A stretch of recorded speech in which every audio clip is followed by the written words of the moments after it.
আমার আল্লাহ পবিত্র কুরআনুল কারীমের সূরাতুল বাকারার 186 নম্বর আয়াতের মধ্যে বলেন, উজিবু দাওয়াতাদ দাঈ ইযা দাআন। বান্দা যখনই আমি আল্লাহকে ডাকে, যখনই আমি আল্লাহকে ডাক দেয়, আমি বান্দার ডাকে তৎক্ষণাৎ সাড়া দেই। জোরে জোরে বলি সুবহানাল্লাহ। তারপরে এমন কিছু মুহূর্ত, এমন কিছু সময় আছে আমার বাবারা, যেই মুহূর্তে আল্লাহর কাছে দোয়া করলে, আল্লাহর কাছে ইস্তেগফারের আমল করলে আমার আল্লাহর কাছে কবুল হয়ে যায়, খুব তাড়াতাড়ি মঞ্জুর হয়ে যায়। জোরে জোরে বলি সুবহানাল্লাহ। সময়গুলো কি আমার বাবারা? এই সময়গুলো জানার সম্পর্কে আমার বাবারা যেরকম ভাবে আমার আপনার মধ্যে এখন একটা আগ্রহ তৈরি হয়েছে, সাহাবায়ে কেরামদের মধ্যে আগ্রহ ছিল কোন মুহূর্তে দোয়া করলে আল্লাহর কাছে তাড়াতাড়ি মঞ্জুর হয়ে যায়। জামি ও তিরমিজির 3499 নম্বর হাদিস, আন আবি উমামা রাদিয়াল্লাহু তাআলা আনহু قال قيل يا رسول الله أي الدعاء أسمع قال جوف الليل الآخر ودبر الصلوات المكتوبات। হযরত আবু উমামা রাদিয়াল্লাহু তাআলা আনহু বলেন, সাহাবায়ে কেরাম যখন আল্লাহর নবীকে জিজ্ঞাসা করলেন, قيل يا رسول الله أي الدعاء أسمع يا رسول الله, কোন মুহূর্তের দোয়া, কোন সময়ের দোয়া, কোন মুহূর্তের ইস্তেগফার আল্লাহর কাছে বেশি কবুলযোগ্য, আল্লাহর কাছে তাড়াতাড়ি মঞ্জুর হয়ে যায়? নবীজি বলেন, ক্বালা জাওফুল লাইলিল আখির ওয়া দুবুরুস সালাওয়াতিল মাকতুবাত। এক নম্বর হলো শেষ রাত্রি বেলায়, শেষ প্রহরের দোয়ায়। রাত্রি যখন 3টা ভাগে বিভক্ত, আমার বাবারা 2 অংশ অতিবাহিত হয়ে যায়, বাকি যখন একটা অংশ থাকে, একটা অংশ বাকি থাকে, এই মুহূর্তে দোয়া শেষ প্রহরের দোয়া। 2 নম্বর হলো ওয়াদুবুরুস সালাওয়াতিল মাকতুবাত, ফরজ সালাতের পরের ইস্তেগফার, ফরজ সালাতের পরের দোয়া। জোরে জোরে বলি সুবহানাল্লাহ। নবীজি প্রথমে বললেন শেষ রাত্রির কথা। কেন আমার আপনার নবীজি শেষ রাত্রির কথা কি কারণে বললেন আমার বাবারা? এইটা যদি আমরা জানতে চাই, বুখারীর হাদিস খুলতে হবে আমার বাবারা। সহিহ বুখারীর 1145 নম্বর হাদিস, আন আবি হুরায়রা রাদিয়াল্লাহু তাআলা আনহু قال قال رسول الله صلى الله عليه وسلم ينزل تبارك وتعالى كل ليلة إلى السماء الدنيا حين يبقى ثلث الليل الآخر يقول من يدعوني فأستجب له ومن يسألني فأعطيه ومن يستغفرني فأغفر له। হযরত আবু হুরায়রা রাদিয়াল্লাহু তাআলা আনহু বলেন, আল্লাহর নবীজি ইরশাদ করেন, আমার আল্লাহ প্রত্যেক রাত্রির শেষ অংশে, শেষ প্রহরে আমার আল্লাহ এই দুনিয়ার আসমানে অবতরণ করেন। জোরে জোরে বলি সুবহানাল্লাহ। দুনিয়ার আসমান বলতে আমার আল্লাহ বান্দার খুব কাছাকাছি চলে আসে, বান্দার জন্য খুব আপন হয়ে যায়, বান্দার খুব নিকটে চলে আসে। চলে আসার পর ইয়াকুল মান ইয়াদউনি ফাস্তাজিব লাহু, আমার আল্লাহ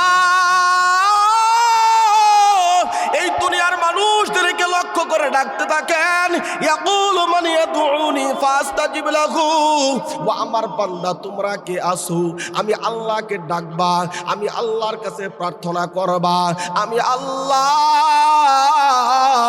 তোমার ডাকে সাড়া দেব, তোমার প্রার্থনা কবুল করব। জোরে জোরে বলি সুবহানাল্লাহ। এরপরে আমার আল্লাহ ডাক দেয়া বলেন, ওমান ইয়াসআলুনি ফাউতিয়াহু, ও বান্দা তোমরা কে কি চাইবা, তোমাদের মধ্যে কার কি অভাব, কে জানি অসুস্থ, সুস্থতার নিয়ামত চাও, আমি আল্লাহর কাছে চাও। কার জানি রিজিকের অভাব, ও বান্দা তুমি আমার কাছে চাও। কার জানি সন্তানের চাকরি হয় না, তুমি সন্তানের চাকরির জন্য আমি আল্লাহর কাছে প্রার্থনা করো, আমি আল্লাহর কাছে চাও। ওমান ইয়াসআলুনি ফাউতিয়াহু, আমি আল্লাহ তোমাকে তা দিয়ে দিব। এরপরে আমার আল্লাহ ডাকটা বলতে থাকেন, ওয়ামান ইয়াস্তাগফিরুনি ফাউগফির লাহু, ও বান্দা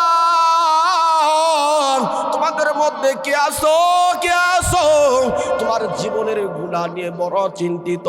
তুমি এত গুনাহ করেছো রে বান্দা, এখন নিজের গুনার ব্যাপারে বড় অসহায়। তোমার ভিতরে ভয় লাগে, তোমার ভিতরে লজ্জা লাগে। হায় হায় হায়, আমি যদি এই গুনাহ নিয়ে কবরের মধ্যে যাই, না জানি কবরের মধ্যে আমার ব্যাপারে কি ফায়সালা হয়ে যায়। এই গুনার কারণে কাল কিয়ামতের ময়দানে আমার আল্লাহ না জানি আমার ব্যাপারে কি সিদ্ধান্ত নিয়ে নেয় জানা নাই। এই গুনাহগার হয়ে গুনাহ নিয়ে আল্লাহর কাছে লক্ষ লক্ষ কোটি কোটি মানুষের সামনে, আল্লাহর সামনে চেহারাটা আমি কিভাবে দেখাবো? ও বান্দা, এমনি করে তোমার গুনাহ নিয়ে বড় চিন্তিত। বান্দা, তুমি আমি আল্লাহর কাছে তোমার গুনাহর কথা মাফ চাও, গুনাহর কথা স্মরণ করে চোখের পানি ফালাইয়া ফালাইয়া আমি আল্লাহর কাছে কান্না করো। আমি আল্লাহ রাব্বুল আলামিন তোমার জিন্দেগির গুনাহগুলো মাফ করে দিব, ক্ষমা করে দিব। সুরে সুরে বলি সুবহানাল্লাহ। এমনি করে আমার আল্লাহ প্রত্যেক রাত্রিতেই, শেষ রাত্রি বেলায় আমার আল্লাহ দুনিয়ার মানুষদেরকে লক্ষ্য করে ডাকতে থাকেন, বলতে থাকে।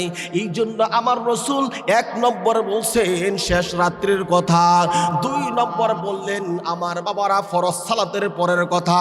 কেন ফরজ সালাতের কথা বললেন আমার বাবারা? সহিহ মুসলিম শরীফের 1395 নম্বর হাদিস, আন সাওবান রাদিয়াল্লাহু তাআলা আনহু قال كان رسول الله صلى الله عليه وسلم إذا انصرف من صلاته استغفار ثلاثا وقال اللهم أنت السلام ومنك السلام تباركت يا ذا الجلال والإكرام। হযরত সাওবান রাদিয়াল্লাহু তাআলা আনহু বলেন, আল্লাহর নবীজি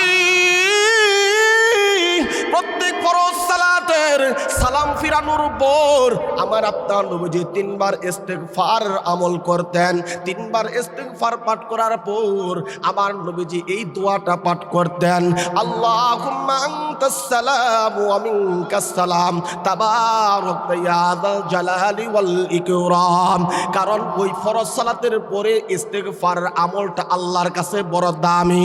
আমার আল্লাহ ওই মুহূর্তের ইস্তিগফারটা তাড়াতাড়ি কবুল করে নেয়, গ্রহণ করে নেয়। জোরে জোরে বলি সুবহানাল্লাহ।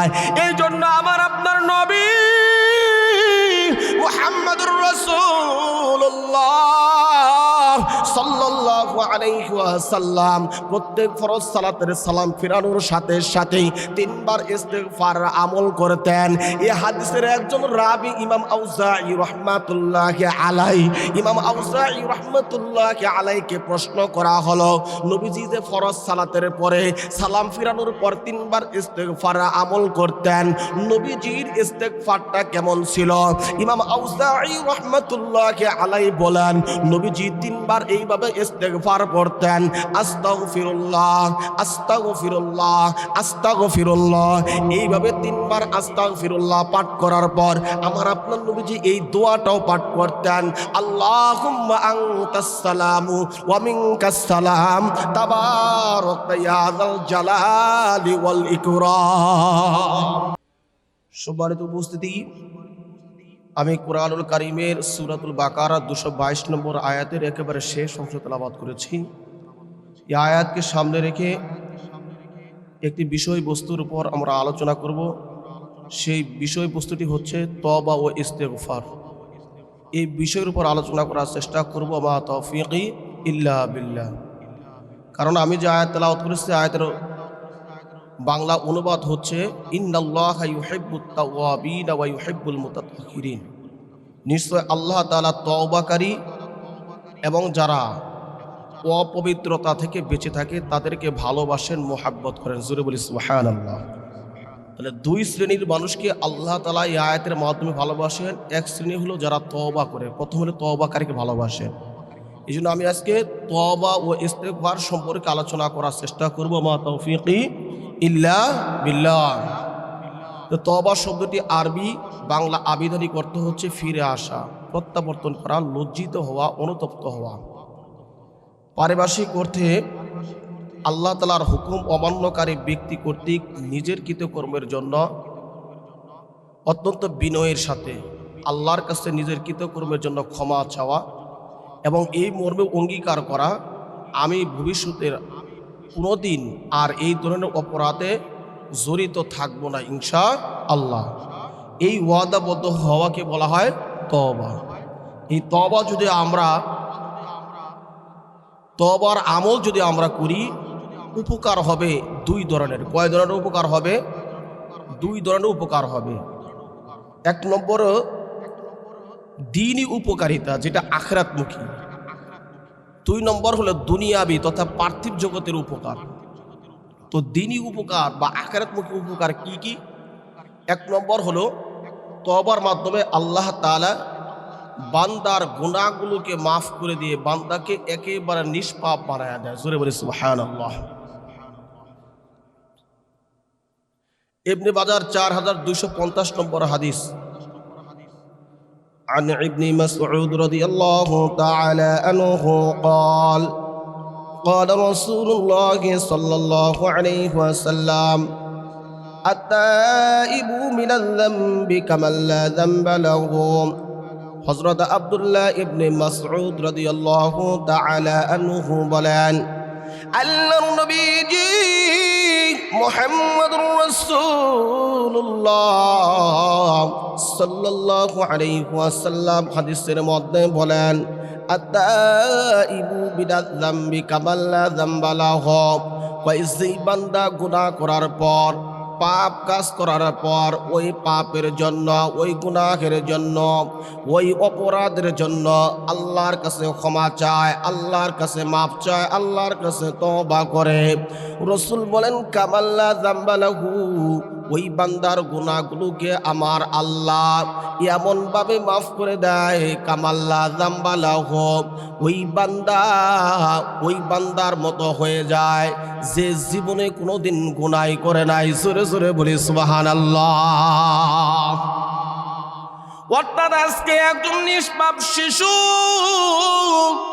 মায়ের গর্ভে থেকে দুনিয়াতে আগমন করার পর, আজকে যে শিশুরা দুনিয়াতে আগমন করলো ওই বান্দার আমুলনামায় সেরকম কোনো গুনাহ নাই, পাপের কোনো দাগ নাই। আমার আল্লাহ ওই বান্দার গুনাহগুলোকে মাফ করে দিয়ে আমার আল্লাহ ওই বান্দাকে একেবারে নিষ্পাপ শিশুর মতো নিষ্পাপ বানায় দেয়। জোরে জোরে বলি সুবহানাল্লাহ। তওবার দুই নম্বর দিনে উপকারিতা, আমার আল্লাহ তওবার মাধ্যমে বান্দার অন্তরটা পরিশুদ্ধ করে দেয়। জোরে বলি সুবহানাল্লাহ। যারা পাপী, যারা গুনাহগার, গুনাহের কারণে আমার বাবারা পাপী বান্দার অন্তরটা আচ্ছন্ন হয়ে যায়, তার মধ্যকার দিনের বুঝ, দিনের অনুভূতি নষ্ট হয়ে যায়।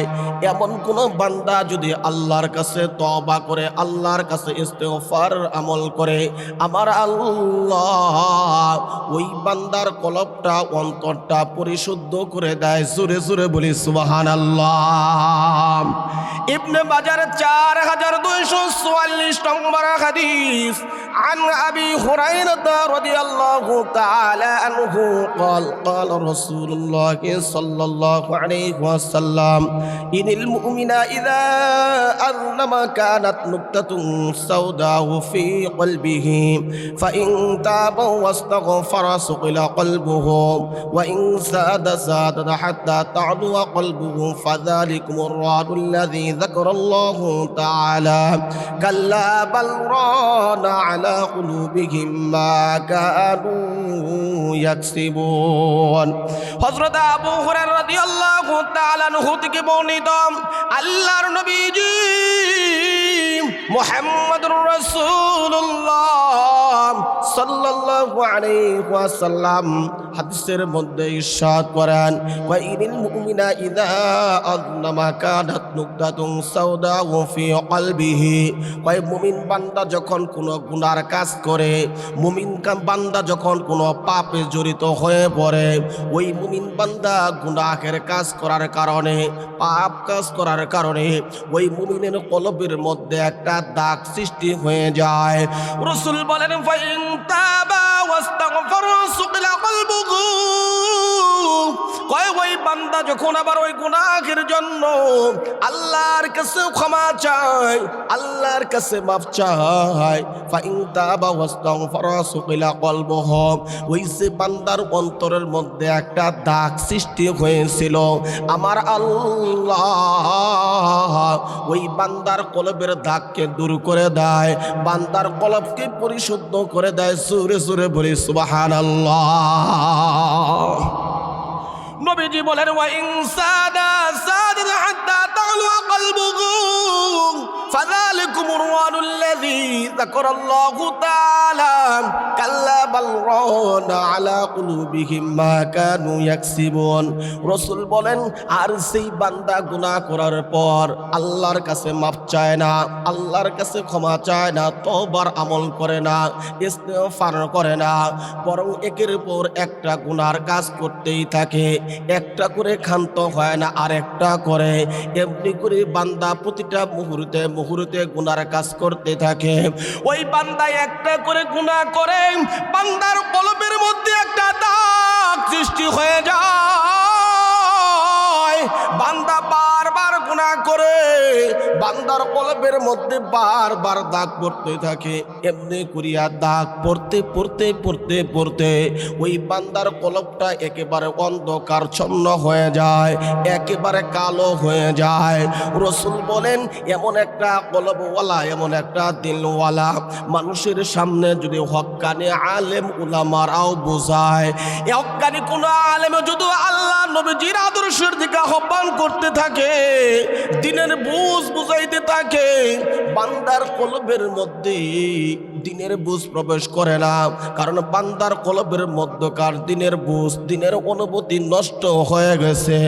এমন দিলওয়ালা, এমন কলবওয়ালা মানুষের সম্পর্কিত আমার আল্লাহ কুরআনুল কারীমের মধ্যে বলেন কাল্লা বাল রানা আলা কুলুবিহিম মা কানু ইয়াকসিবুন। এমন কলবওয়ালা, এমন দিলওয়ালা মানুষের সামনে যদিও তোমরা কোরআন ও হাদিসের আলোকে আলোচনা করো না কেন, যতই বুঝাও না কেন, তাদের অন্তরের মধ্যে দিনের বুঝ প্রবেশ করবে না। সবাই বলে নাউজুবিল্লাহ। তাহলে আমরা বুঝলাম তওবার মাধ্যমে আমার আল্লাহ বান্দার কলবটা, বান্দার অন্তরটা পরিশুদ্ধ করে দেয়। জোরে জোরে বলি সুবহানাল্লাহ। তওবা 3 নম্বর উপকারিতা, তওবা আল্লাহর দিকে মনোযোগ বৃদ্ধিতে সহায়ক ভূমিকা পালন করে থাকে। জোরে বলি সুবহানাল্লাহ। যারা পাপী আমার বাবারা দুনিয়াবি কাজের ব্যস্ততার কারণে আল্লাহর দিক থেকে তাদের মনোযোগটা কমে যায়, ওই বান্দা যখন আবার তওবা করে ইস্তিগফার আমল করে, এই তওবাটা আল্লাহর দিকে মনোযোগ বৃদ্ধিতে সহায়ক ভূমিকা পালন করে থাকে। জোরে জোরে বলি সুবহানাল্লাহ। সহিহ মুসলিম শরীফের 7033 নম্বর হাদিস, আনিল আগরিল মুসানি রাদিয়াল্লাহু তাআলা আনহু قال قال رسول الله صلى الله عليه وسلم إنه ليغان على قلبي وإني لأستغفر الله في اليوم 100 مرة। হযরত আগর মুসানি রাদিয়াল্লাহু তাআলা আনহু বলেন আল্লাহর নবীজি ইরশাদ করেন ইন্নাহু লায়ুগানু আলা কলবি ওয়া ইন্নী লাআস্তাগফিরুল্লাহ ফিল ইয়াউমি 100 মাররা। রাসূল বলেন মাঝে মাঝে আমার অন্তরটাও আচ্ছন্ন হয়ে আসে, এই জন্য আমি নবীজি দিনে 100 বার তওবা ইস্তিগফার আমল করি। জোরে জোরে বলি সুবহানাল্লাহ। ও আমার বাবারা, আমি আপনাদের কাছে প্রশ্ন রাখতে চাই, আপনারাই বলেন তো আমার আপনার নবীজির আমলনামার মধ্যে কোনো গুনাহ ছিল কিনা? আমার আপনার নবীজি কোনো গুনার কাছে লিপ্ত হয়েছে কিনা? আমার আপনার নবীজি কোনোদিন গুনার কাজে অংশগ্রহণ করে নাই। আমার আপনার নবীজির আমলনামার মধ্যে গুনার কোনো ছাপ ছিল না। তারপর আমার আপনার নবীজি মুহাম্মদুর রাসূলুল্লাহ সাল্লাল্লাহু আলাইহি ওয়াসাল্লাম দিনে 100 বার তওবা ইস্তিগফার আমল করেছে। কথা বলেন ঠিক কিনা? ও বাবারা, কিন্তু আমি আপনি প্রতিটা মুহূর্তে মুহূর্তে গুনাহ করি। পাকে মালিকের নাফরমানি করি, আল্লাহর আইনের বিরোধিতা করি, মুহূর্তে মুহূর্তে গুনার কাজগুলো করে থাকি, কথা বলেন ঠিক কিনা? তারপরে তো এমনও বান্দা আছে সারা জিন্দেগি মিলা 100 বার তওবা ইস্তেগফার আমল করে না, কথা বলেন ঠিক কিনা? অথচ আমার নবীর আমলনামার মধ্যে কোনো গুনাহ নাই, তারপরে নবীজি দিনে 100 বার তওবা ইস্তেগফার আমল করেছে।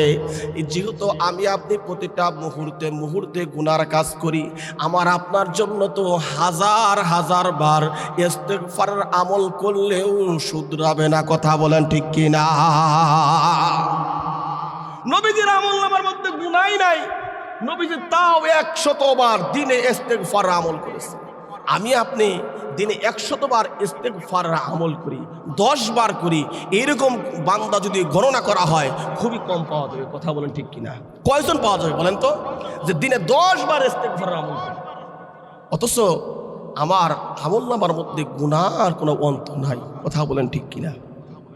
গুনার কোনো অন্ত নাই, কিন্তু আমরা তওবার ধারে কাছে। নবীজির আমলনামার মধ্যে গুনাহই নাই, তারপর নবীজি দিনে 100 বার তওবা ইস্তেগফার আমল করেছে। এই জন্য বাবা, প্রতিদিন আমরা ইস্তেগফারের আমল করব ইনশাআল্লাহ। যার আমলনামার মধ্যে ইস্তেগফার আমল পাওয়া যাবে বেশি, রাসূল তার ব্যাপারে সুসংবাদ দিয়েছে, জোরে বলে সুবহানাল্লাহ। আমার বাবারা, ইবনে মাজাহ 3818 নম্বর হাদিস, রাসূল তওবাকারীর জন্য, ইস্তেগফার আমলকারীর জন্য সুসংবাদ দিয়েছেন কিভাবে? عن عبد الله بن يسر رضي الله تعالى عنه قال قال رسول الله صلى الله عليه وسلم طوبى لمن وجد في صحيفة استغفار كثيرا. عبد الله بن يسر رضي الله تعالى عنه বলেন, আল্লাহর নবীজি ইরশাদ করেন, তুবা লিমান ওয়াজাদা ফি সহিফাতি ইস্তিগফার কাসীরা। রাসূল বলেন, ওই ব্যক্তির জন্য সুসংবাদ, ওই ব্যক্তির জন্য সুসংবাদ যার আমলনামার মধ্যে বেশি থেকে বেশি পরিমাণে ইস্তিগফারের আমল পাওয়া যাবে। জোরে জোরে বলি সুবহানাল্লাহ। রাসূল তার ব্যাপারে সুসংবাদ দিছেন। আমার বাবারা, তওবা ইস্তেগফারের 4 নম্বর উপকারিতা, যে ব্যক্তি তওবা ইস্তেগফার আমল করবে, ওই বান্দার মা বাবা, দাদা দাদি, আপনজন যারা কবরের মধ্যে শায়িত হয়েছে, আমার আল্লাহ তাদের জন্য জান্নাতের মধ্যে উচ্চ মর্যাদার ব্যবস্থা করে দিবে। জোরে জোরে বলি সুবহানাল্লাহ। আমার বাবারা,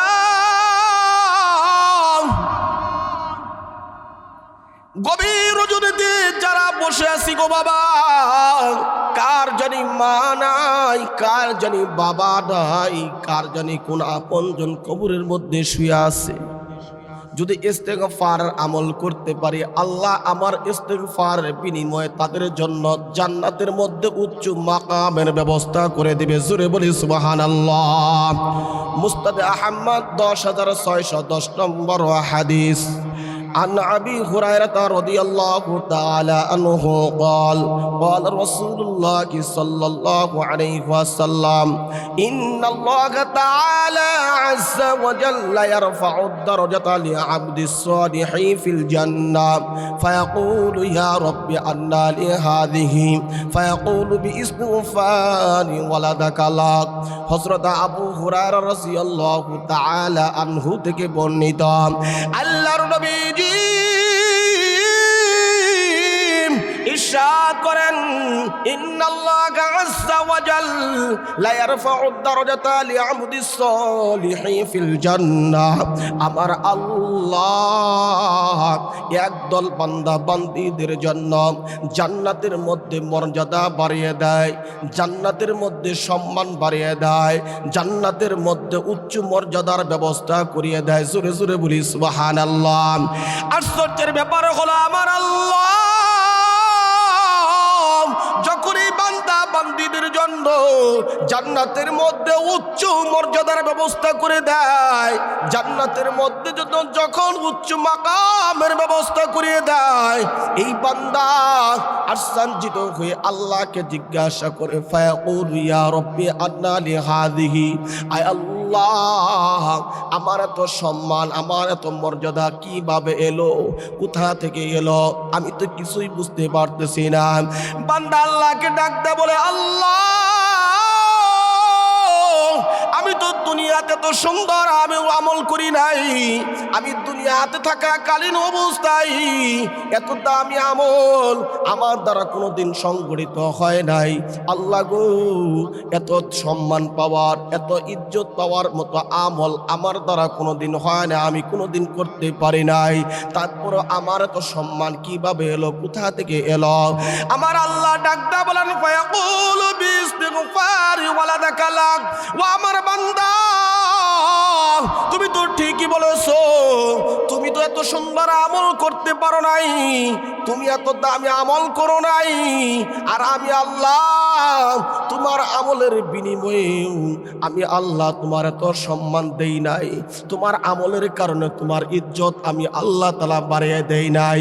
বান্দা আল্লাহকে প্রশ্ন করে, আল্লাহ তাহলে কারণটা কি, কিভাবে এলো, কোথা থেকে এলো, কোন কারণে আমার এত সম্মানের ব্যবস্থা হয়ে গেল? আমার আল্লাহ ডাক দেয় বলেন, ফায়াকুলু বিইস্তিগফারি ওয়ালাদাকা লাক, ও আমার বান্দা ওই যে দুনিয়াতে তোমার সন্তান আছে, তোমার নাতি আছে, তোমার আপনজনগুলো আছে, ওই যে মিশ্রপট্টি জামে মসজিদের উদ্যোগে মাহফিলে বসে বসে তারা ইস্তেগফার আমল করে, 5 ওয়াক্ত নামাজের পরে ইস্তেগফার আমল করে, প্রতিদিন তারা ইস্তেগফার আমল করে, আমি আল্লাহ তোমার সন্তানের ইস্তেগফারের বিনিময়ে, তোমার নাতির ইস্তেগফারের বিনিময়ে, তোমার আপনজনের ইস্তেগফার আমলের বিনিময়ে আমি আল্লাহ জান্নাতের মধ্যে তোমার এমন মর্যাদা, উচ্চ মাকাম, উচ্চ মর্যাদার ব্যবস্থা করে দিলাম। জোরে জোরে বলি সুবহানাল্লাহ। এজন্য আমার বাবারা,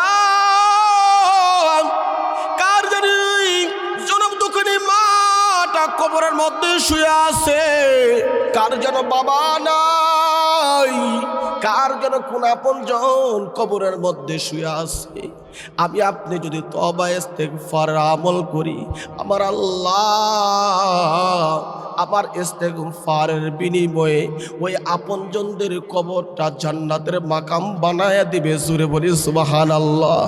আমার আল্লাহ আমার ইস্তেগফারের বিনিময়ে তাদের জন্য জান্নাতের মধ্যে উচ্চ মর্যাদার ব্যবস্থা করে দিবে। জোরে জোরে বলি সুবহানাল্লাহ। তাহলে তবে ইস্তেগফারকারীর মা বাবা আপনজন যারা কবরের মধ্যে আছে, আল্লাহ তাআলা তাদের জন্য জান্নাতের মধ্যে উচ্চ মর্যাদার আয়োজন করে, উচ্চ মর্যাদার ব্যবস্থা করে দেয়। জোরে জোরে বলি সুবহানাল্লাহ। এখন আসি, এগুলো তো দ্বীনি আখিরাতমুখী উপকার। দুনিয়াবি পার্থিব জগতের কি কি উপকার হয়? পার্থিব জগতের উপকার বলতে আমরা বুঝি, আমরা দুনিয়াতে ধন সম্পদ চাই, সুখ চাই, শান্তি চাই, নিরাপত্তা চাই, নাকি কথা বলেন ঠিক কিনা? তো বাবারা, আপনি যদি তওবা ইস্তেগফার আমল করেন, আল্লাহ তাআলা আপনার জন্য সুখ, শান্তি, নিরাপত্তা নিশ্চয়তা দিয়ে দিবে। জোরে বলি সুবহানাল্লাহ। আল্লাহ তাআলা সূরাতুল হুদ নামে একটা সূরা নাযিল করছে। কুরআনুল কারীমের সূরাতুল হুদের 3 নম্বর আয়াতের মধ্যে আল্লাহ তাআলা বলেন, وأن استغفروا ربكم ثم توبوا إليه يمتعكم متاعا حسنا إلى أجل مسمى। আমার আল্লাহ ডাকতে বলেন, وأن استغفروا ربكم, তোমরা তোমাদের রবের নিকট তওবা ইস্তেগফার আমল করো। সুম্মা তুবু ইলাইহি, যদি তোমরা আল্লাহর কাছে তওবা করতে পারো, ইউমাত্তিউকুম মাতাআন হাসানান ইলা আজালিম মুসাম্মা, আমার আল্লাহ নির্দিষ্ট কাল পর্যন্ত, অর্থাৎ যতদিন তোমার হায়াতে জিন্দেগি থাকবে ততদিন পর্যন্ত সুখ শান্তি নিরাপত্তার নিশ্চয়তা দিয়ে দেবে। জোরে জোরে বলি সুবহানাল্লাহ। যা দরকার আল্লাহ তাআলা এই তওবা ইস্তেগফার আমলের বিনিময়ে আল্লাহ তাআলা আপনার প্রয়োজনগুলো পূরণ করে দিবে। জোরে বলি সুবহানাল্লাহ। অর্থাৎ তওবা ইস্তেগফার এমন একটা দামি আমল যে এক আমলে অটো সমস্ত প্রয়োজনগুলো পূরণ হয়ে যায়। জোরে বলি সুবহানাল্লাহ। আপনার সম্পদের দরকার, আল্লাহ আপনাকে সম্পদ দিবে। আপনার সন্তান নাই, সন্তানের দরকার, আল্লাহ আপনার ঘরে সন্তান দিবে। যা দরকার যে কোনো উদ্দেশ্যে যদি ইস্তেগফার আমল আপনারা করতে পারেন, আমার আল্লাহ এই ইস্তেগফার আমলের বদলাতে আল্লাহ তাআলা আপনার প্রয়োজনগুলো পূরণ করে দিবে। সূরা বলি সুবহানাল্লাহ। বলতে পারেন হুজুর এটা কেমন কথা? হ্যাঁ, বাস্তব এটাই। আল্লাহর ওলি হাসান বসরি রহমাতুল্লাহি আলাইহি, হাসান বসরি রহমাতুল্লাহি আলাইহির নাম শুনে নাই এইরকম ব্যক্তির খুবই অভাব। কথা বলেন ঠিক কিনা? মোটামুটি যারা নামাজ কালাম পড়ে এরা সবাই জানে হাসান বসরি রহমাতুল্লাহির নাম সবাই জানে। কথা বলেন ঠিক কিনা? হাসান বসরি রহমাতুল্লাহি আলাইহির দরবারে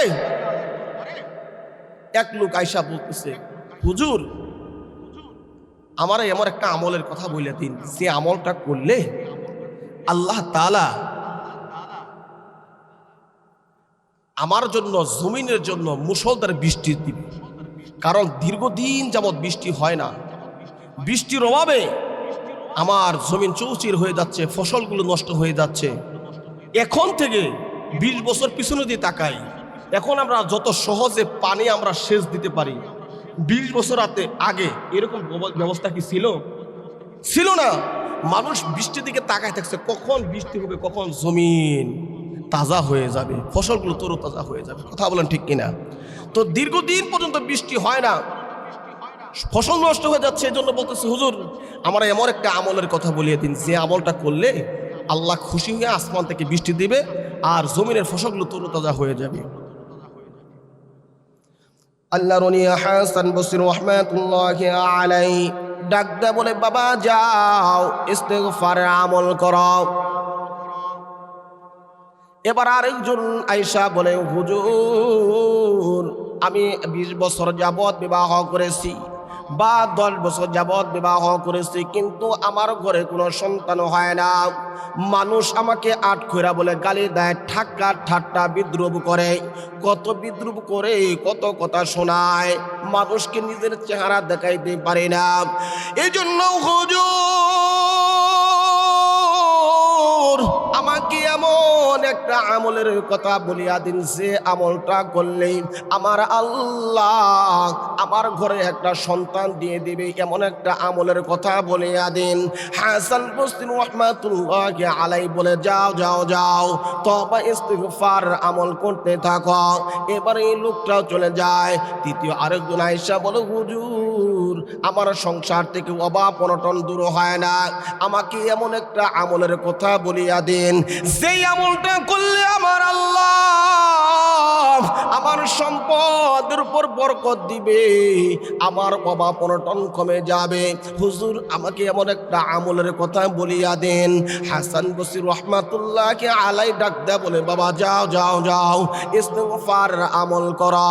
এবার যখন 3 জন ব্যক্তি 3 রকম সমস্যার কথা বলছে, আমল কিন্তু একটা ইস্তিগফার আমলের কথা বলিয়া দিছে। একজন দাঁড়ায় বলে, হুজুর বেয়াদবি নিবেন না, আমি আপনার কাছে একটা প্রশ্ন রাখতে চাই। বলে, কি প্রশ্ন? তাড়াতাড়ি বলা। ওই হুজুর আপনার কাছে 3 জন ব্যক্তি 3 রকম সমস্যার কথা বলছে, 3 রকম সমস্যা উপস্থাপন করেছে, কিন্তু আমল কি করে একটা হয়ে গেল? যে বলল হুজুর বৃষ্টির দরকার, আপনি তাকেও বললেন বৃষ্টির আমল দিয়া দেন, ইস্তিগফার আমল করা। আরেকটা বলল আমার সন্তান হয় না, হুজুর আমাকে একটা আমলের কথা বলিয়া দিন, আপনি তার বেলায় বললেন তুমি ইস্তিগফার আমল করা। আরেকজন বলল অভাব অনটন দূর হয় না, অভাব অনটন দূর করা করার জন্য একটা আমলের কথা বলিয়া দিন। আপনি তার ক্ষেত্রে বললেন ইস্তেগফার আমল করা। সমস্যা হলো 3 রকম, আমল কি করে একরকম হয়ে গেল? হাসান বসরি রাহমাতুল্লাহি আলাইহি ডাক দাও কয় বাবা, আমি আমার নিজের মন গড়া কথা বলি নাই। আল্লাহর কোরআন খোলো, আল্লাহর কোরআনটা খুলে দেখো সূরাতুন নূহ আয়াত নম্বর 10, 11, 12। আমার আল্লাহ ডাক দেয়া বলেন ফাকুল তুস্তাগফিরু রাব্বাকুম ইন্নাহু কানা গফফারা ইরসিলিস সামাআ আলাইকুম মিদরারা ওয়া ইউমদিদুকুম بأموال وبنين ويجعل لكم جنات ويجعل لكم أنهارا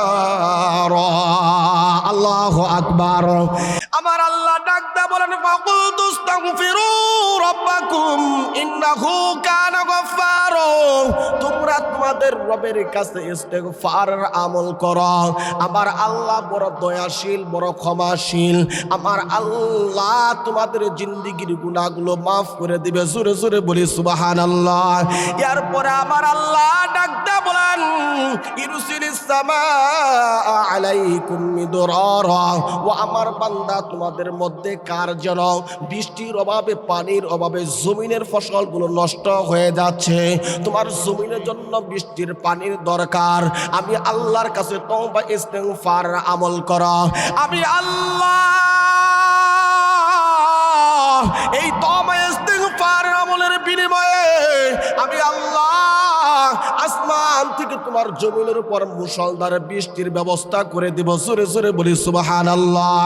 এরপরে আমার আল্লাহ ডাকতে বলেন ওয়া ইউমদিদুকুম বিআমওয়ালি ওয়া বানিনা ওয়া ইয়াজআল লাকুম জান্নাতি ওয়া ইয়াজআল লাকুম আনহারা। আমার আল্লাহ ডাকতে বলেন ও বান্দা, কার জন্য ঘরে সন্তান হয় না, তুমি নিঃসন্তান হয়ে তুমি চিন্তিত, তুমি পেরেশানির মধ্যে আসো, কত বাবার দরবারে যাও সন্তান পাওয়ার জন্য, কোন বাবার দরবারে যাওয়ার দরকার নাই। বান্দা তুমি বেশি বেশি ইস্তেগফার আমল করো, তওবা ইস্তেগফার আমল করো। আমি আল্লাহ রব্বুল আলামিন ইস্তেগফারের আমলের বিনিময়ে আমি আল্লাহ তোমার ঘরে সন্তান দান করব। জোরে জোরে বলে সুবহানাল্লাহ। আমার আল্লাহ ডাকতে বলে ও বান্দা, কার যেন সংসারের মধ্যে অভাব অনটন লেগেই থাকে, তোমার সংসারের মধ্যে বরকত নাই, আমি আল্লাহর কাছে তওবা ইস্তেগফার আমল করতে থাকো। আমি আল্লাহ তোমার ইস্তেগফার আমলের বিনিময়ে আমি আল্লাহ তোমার সম্পদের মধ্যে বরকত দিব, তোমার অভাব অনটন দূর করে দিব, তোমার সংসারের মধ্যে কোনো অভাব অনটন থাকবে না। শুধু তাই নয়, আমার আল্লাহ ডাক দেয়া বলেন ওয়া ইয়াজআল লাকুম জান্নাতিন ওয়া ইয়াজআল লাকুম আনহারা।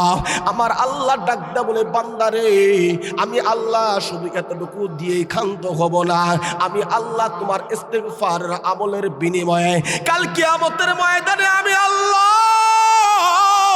তোমার জন্য চিরস্থায়ী চির সুখের জায়গা জান্নাতের ব্যবস্থা করে দিব। জোরে জোরে বলি সুবহানাল্লাহ।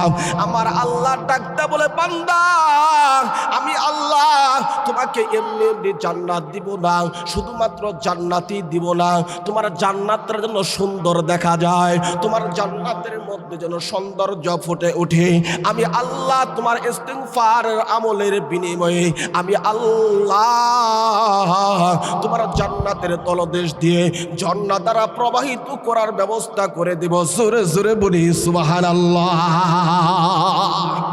এক কথায় তওবা ইস্তেগফার এমন একটা আমল, যে আমলের বিনিময়ে আমার আল্লাহ আমার আপনার যত হাজত আছে, যত প্রয়োজন আছে, আমার আল্লাহ একটা মাত্র আমলের বিনিময়ে সমস্ত হাজতগুলো পুরা করে দেয়। যত চাওয়া আছে আমার আল্লাহ তওবা ইস্তেগফারের বিনিময়ে আমার আপনার চাওয়াগুলো পাওয়ায় পরিণত করে দেয়। জোরে জোরে বলি সুবহানাল্লাহ। ও নবীর উম্মতেরা হয়ে আজি দিশাহারা কুরআন হাদিস ছেড়ে চলো যখন যাহা চাইবনি নবী বিনে কে তোরাবে পুলসিরাত মিজানে নবী বিনে কে তোরাবে পুলসিরাত মিজানে এমন এতিম নবী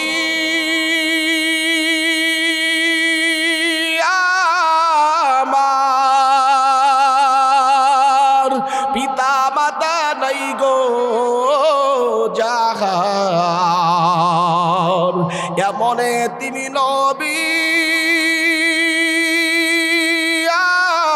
আমার পিতা মাতা নাই গো যাহার তারপরেও কত মারা মারলো তাকে দুশ্মনী তারপরেও কত মারা মারলো তাকে দুশ্মনী নবী বিনে কে তোরাবে পুলসিরাত মিজানে ওগো নবীর উম্মতেরা হয়ে আজি দিশাহারা কুরআন হাদিস ছেড়ে চলো যখন যাহা চাইবনি নবী বিনে কি তোরাবে পুলসিরাত মিজানে নবী বিনে কে তোরাবে পুলসিরাত মিজানে কথা বলেন ঠিক কিনা তুই জিকির করি লা ইলাহা ইল্লাল্লাহ লা ইলাহা লা ইলাহা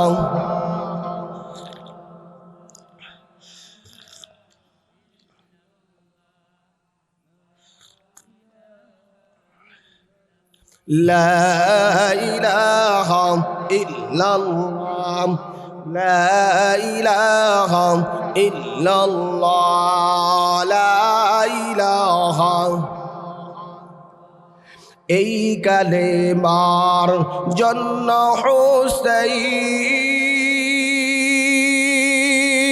হুসাইন রক্ত দিল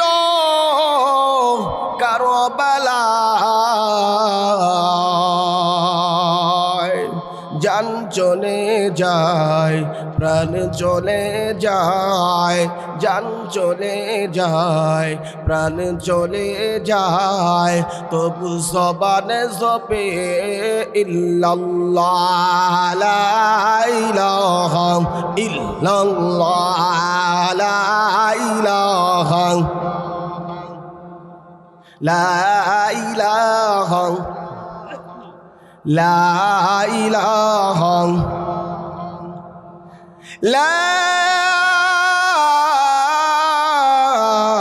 ইলাহা ইল্লাল্লাহু মুহাম্মাদুর রাসূলুল্লাহ সাল্লাল্লাহু আলাইহি ওয়াসাল্লাম আমার বাবারা তওবার দিন এবং দুনিয়ার উপকার সম্পর্কে আমরা জানলাম এখন আমরা জানবো তওবা কবুলের উত্তম মুহূর্তে কখন কোন সময়ের দোয়া কোন সময়ের তওবা আমার আল্লাহর দরবারে খুব তাড়াতাড়ি মঞ্জুর হয়ে যায় কবুল হয়ে যায় জানার দরকার আছে কি নাই আমার আল্লাহ পবিত্র কুরআনুল কারীমের সূরাতুল বাকারার 186 নম্বর আয়াতের মধ্যে বলেন উজিবু দাওয়াতাদ দাঈ ইযা দাআন বান্দা যখনই আমি আল্লাহকে ডাকে যখনই আমি আল্লাহকে ডাক দেয় আমি বান্দার ডাকে তৎক্ষণাৎ সাড়া দেই জোরে জোরে বলি সুবহানাল্লাহ তারপরে এমন কিছু মুহূর্ত এমন কিছু সময় আছে আমার বাবারা যেই মুহূর্তে আল্লাহর কাছে দোয়া করলে আল্লাহর কাছে ইস্তেগফার আমল করলে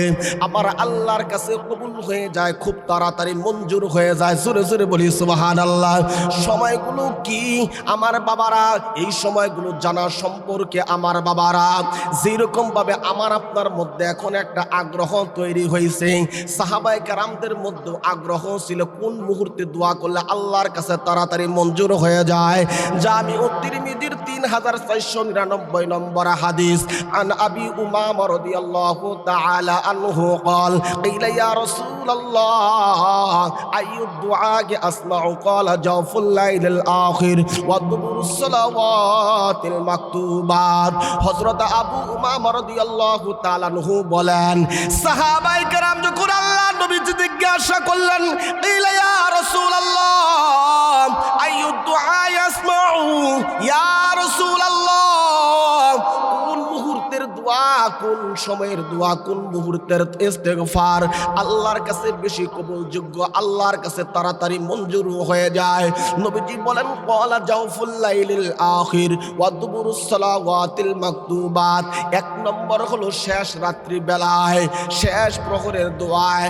রাত্রি যখন তিনটা ভাগে বিভক্ত, আমার বাবারা দুই অংশ অতিবাহিত হয়ে যায়, বাকি যখন একটা অংশ থাকে, একটা অংশ বাকি থাকে, এই মুহূর্তে দোয়া শেষ প্রহরের দোয়া। দুই নম্বর হলো ওয়াদুবুরুস সালাওয়াতিল মাকতুবাত, ফরজ সালাতের পরের ইস্তেগফার, ফরজ সালাতের পরের দোয়া। জোরে জোরে বলি সুবহানাল্লাহ। নবীজি প্রথমে বললেন শেষ রাত্রির কথা। কেন আমার আপনার নবীজি শেষ রাত্রির কথা কি কারণে বললেন আমার বাবারা? এইটা যদি আমরা জানতে চাই, বুখারীর হাদিস খুলতে হবে আমার বাবারা। সহিহ বুখারীর 1145 নম্বর হাদিস। আন আবি হুরায়রা রাদিয়াল্লাহু তাআলা আনহু قال قال رسول الله صلى الله عليه وسلم ينزل تبارك وتعالى كل ليلة إلى السماء الدنيا حين يبقى ثلث الليل الآخر يقول من يدعوني فأستجب له ومن يسألني فأعطيه ومن يستغفرني فأغفر له। হযরত আবু হুরায়রা রাদিয়াল্লাহু তাআলা আনহু বলেন, আল্লাহর নবীজি ইরশাদ করেন, আমার আল্লাহ প্রত্যেক রাত্রির শেষ অংশে, শেষ প্রহরে আমার আল্লাহ এই দুনিয়ার আসমানে অবতরণ করেন। জোরে জোরে বলি সুবহানাল্লাহ। দুনিয়ার আসমান বলতে আমার আল্লাহ বান্দার খুব কাছাকাছি চলে আসে, বান্দার জন্য খুব আপন হয়ে যায়, বান্দার খুব নিকটে চলে আসে। চলে আসার পর ইয়াকুল মান ইয়াদউনি ফাস্তাজিব লাহু, আমার আল্লাহ এই দুনিয়ার মানুষদেরকে লক্ষ্য করে ডাকতে থাকেন, ইয়াকুলু মান ইয়াদউনি ফাস্তাজিব লাহু। ও আমার বান্দা তোমরা কে আসো, আমি আল্লাহকে ডাকবা, আমি আল্লাহর কাছে প্রার্থনা করবা, আমি আল্লাহ তোমার ডাকে সাড়া দেব, তোমার প্রার্থনা কবুল করব। জোরে জোরে বলি সুবহানাল্লাহ। এরপরে আমার আল্লাহ ডাক দেয়া বলেন, ওমান ইয়াসআলুনি ফাউতিয়াহু, ও বান্দা তোমরা কে কি চাইবা, তোমাদের মধ্যে কার কি অভাব, কে জানি অসুস্থ, সুস্থতার নিয়ামত চাও, আমি আল্লাহর কাছে চাও। কার জানি রিজিকের অভাব, ও বান্দা তুমি আমার কাছে চাও। কার জানি সন্তানের চাকরি হয় না, তুমি সন্তানের চাকরির জন্য আমি আল্লাহর কাছে প্রার্থনা করো, আমি আল্লাহর কাছে চাও। ওমান ইয়াসআলুনি ফাউতিয়াহু, আমি আল্লাহ তোমাকে তা দিয়ে দিব। এরপরে আমার আল্লাহ ডাকটা বলতে থাকেন, ওয়ামান ইয়াস্তাগফিরুনি ফাউগফির লাহু, ও বান্দা তোমাদের মধ্যে কে আসো, কে আসো তোমার জীবনের গুনাহ নিয়ে বড় চিন্তিত, তুমি এত এত গুনাহ করেছো রে বান্দা, এখন নিজের গুনার ব্যাপারে বড় অসহায়, তোমার ভিতরে ভয় লাগে, তোমার ভিতরে লজ্জা লাগে। হায় হায় হায়, আমি যদি এই গুনাহ নিয়ে কবরের মধ্যে যাই, না জানি কবরের মধ্যে আমার ব্যাপারে কি ফায়সালা হয়ে যায়। এই গুনার কারণে কাল কিয়ামতের ময়দানে আমার আল্লাহ না জানি আমার ব্যাপারে কি সিদ্ধান্ত নিয়ে নেয় জানা নাই। এই গুনাহগার হয়ে গুনাহ নিয়ে আল্লাহর কাছে লক্ষ লক্ষ কোটি কোটি মানুষের সামনে, আল্লাহর সামনে চেহারাটা আমি কিভাবে দেখাবো? ও বান্দা, এমনি করে তোমার গুনাহ নিয়ে বড় চিন্তিত বান্দা তুমি, আমি আল্লাহর কাছে তোমার গুনার কথা মাফ চাও, গুনার কথা স্মরণ করে চোখের পানি ফালাইয়া ফালাইয়া আমি আল্লাহর কাছে কান্না করো, আমি আল্লাহ রাব্বুল আলামিন তোমার জিন্দেগীর গুনাহগুলো মাফ করে দিব, ক্ষমা করে দিব। জোরে জোরে বলি সুবহানাল্লাহ। এমনি করে আমার আল্লাহ রাত্রিতেই শেষ রাত্রি বেলায় আমার আল্লাহ দুনিয়ার মানুষদেরকে লক্ষ্য করে ডাকতে থাকেন, বলতে থাকে। এই জন্য আমার রসুল 1 নম্বর বলছেন শেষ রাত্রির কথা, 2 নম্বর বললেন আমার বাবারা ফরজ সালাতের পরের কথা। কেন ফরজ সালাতের কথা বললেন আমার বাবারা? সহিহ মুসলিম শরীফের 1395 নম্বর হাদিস, আন সাওবান রাদিয়াল্লাহু তাআলা আনহু قال قال رسول الله صلى الله عليه وسلم إذا انصرف من صلاته استغفار ثلاثة وقال اللهم أنت السلام ومنك السلام تباركت يا ذا الجلال والإكرام। হযরত সাওবান রাদিয়াল্লাহু তাআলা আনহু বলেন, আল্লাহর নবীজি প্রত্যেক ফরজ সালাতের সালাম ফিরানোর পর আমার আপনার নবীজি 3 বার ইস্তেগফার আমল করতেন। 3 বার ইস্তেগফার পাঠ করার পর আমার নবীজি এই দোয়াটা পাঠ করতেন, আল্লাহুম্মা আনতাস সালাম ওয়া মিনকাস সালাম তাবারাকতা ইয়া যাল জালালি ওয়াল ইকরাম। কারণ ওই ফরজ সালাতের পরে ইস্তেগফার আমলটা আল্লাহর কাছে বড় দামি। আমার আল্লাহ ওই মুহূর্তের ইস্তেগফারটা তাড়াতাড়ি কবুল করে নেয়, গ্রহণ করে নেয়। জোরে জোরে বলি সুবহানাল্লাহ। এই জন্য আমার আপনার নবী মুহাম্মদুর রাসূলুল্লাহ সাল্লাল্লাহু আলাইহি ওয়াসাল্লাম প্রত্যেক ফরজ সালাতের সালাম ফিরানোর সাথে সাথেই 3 বার ইস্তেগফার আমল করতেন। এই হাদিসের একজন রাবী ইমাম আউজাঈ রাহমাতুল্লাহি আলাইহি, ইমাম আউজাঈ রাহমাতুল্লাহি আলাইহিকে প্রশ্ন করা হলো, নবীজি যে ফরজ সালাতের পরে সালাম ফিরানোর পর 3 বার ইস্তেগফার আমল করতেন, নবীজির ইস্তেগফারটা কেমন ছিল? ইমাম আউজাঈ রাহমাতুল্লাহি আলাইহি বলেন, নবীজি 3 বার এইভাবে ইস্তেগফার পড়তেন, আস্তাগফিরুল্লাহ আস্তাগফিরুল্লাহ আস্তাগফিরুল্লাহ। এইভাবে 3 বার আস্তাগফিরুল্লাহ পাঠ করার পর আমার আপনার নবীজি এই দোয়াটাও পাঠ করতেন, আল্লাহুম্মা আনতাস সালামু ওয়া মিনকাস সালাম তাবারাকতা ইয়া যাল জালালি ওয়াল ইকরাম। তাহলে নবীজির এই হাদিস থেকে আমরা 2টা আমল পেলাম। এই হাদিস থেকে 2টা আমল পেলাম। একটা হলো প্রত্যেক ফরজ সালাতের সালাম ফেরানোর সাথে সাথেই 3 বার আস্তাগফিরুল্লাহ আস্তাগফিরুল্লাহ আস্তাগফিরুল্লাহ এবার 3 বার ইস্তেগফার আমল করা। আরেকটা আমল হলো নবীজি এই দোয়াটা পাঠ করতেন, আল্লাহুম্মা আনতাস সালামু ওয়া মিনকাস সালাম তাবারাকতা ইয়া যাল জালালি ওয়াল ইকরাম। আমরা এই আমল 2টা করব তো ইনশাআল্লাহ। আল্লাহ তাআলা প্রত্যেককে আমল 2টি করার তৌফিক দান করুন, সবাই বলুন আমিন। আরেকটি আমল তওবা ইস্তেগফার কবুলের উত্তম মুহূর্ত, সকাল সন্ধ্যা সাইয়্যিদুল ইস্তেগফারের আমল করা। সকাল সন্ধ্যা সাইয়্যিদুল ইস্তেগফারের আমল করা। সাইয়্যিদ শব্দের অর্থ হলো সর্দার, ইস্তেগফার সাইয়্যিদুল ইস্তেগফার মানে হলো এই ইস্তেগফারটা সমস্ত ইস্তেগফারের সর্দার নেতা। জোরে বলি সুবহানাল্লাহ। এটা সকাল সন্ধ্যা আমল করা। সকাল সন্ধ্যা আমল করলে কি হবে? বুখারী শরীফের 6306 নম্বর হাদিস,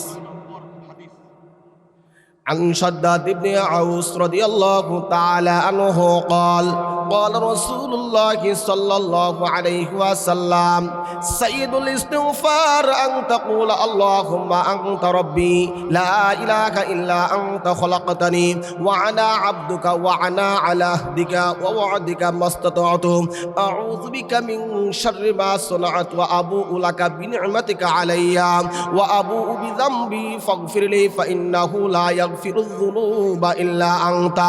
হযরত শাদ্দাদ ইবনে আউস রাদিয়াল্লাহু তাআলা আনহু থেকে বর্ণিত, আল্লাহর নবীজি